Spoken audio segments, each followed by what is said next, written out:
જય માતાજી, સ્વાગત છે તમારો મારા નવા વ્લોગમાં। તો સવારમાં તૈયાર થઈને શિરામાં બેસી ગયો। આજે હતી સાતમ, તો આ મંદિરે જવાની તૈયારી કરતી હતી ને હું પછી નીકળી ગયો ઓફિસ બાજુ। પાર્કિંગમાં વાટ જોઈ નવસારીના ખમણ મંગાવ્યા હતા, એટલે પછી મિત્રનો ફોન આવ્યો એટલે ખમણ લેવા ગયો। ખમણ લઈ આવીને ઓફિસ બાજુ હાલતો થઈ ગયો અને પછી ટેબલ સાફ કર્યું। પછી આપણે દરરોજની જેમ કામે લાગી ગયા। પછી ખમણ ઠરી જાય એ પહેલાં ખાઈ લેવી, એટલે બેસી જાય બધે ખાવા।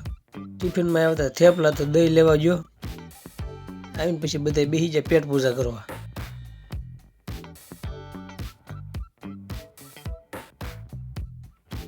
આ ભાઈ કે કાંદો તો કે ઢીકો મારીને જ ખાવો છે।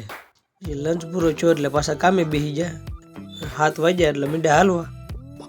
પછી જો પાર્લરે કૃષ્ણના મમ્મીને તેડવા। આ અમારું પાર્લર।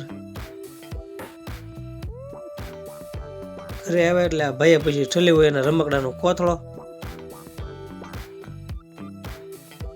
મેં કરી દીધા ધૂપ દીવા ને આ દિવાળીની બચત કરે છે।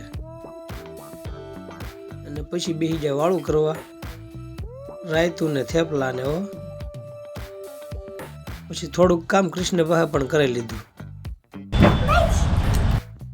મળવી નવા બ્લોગમાં।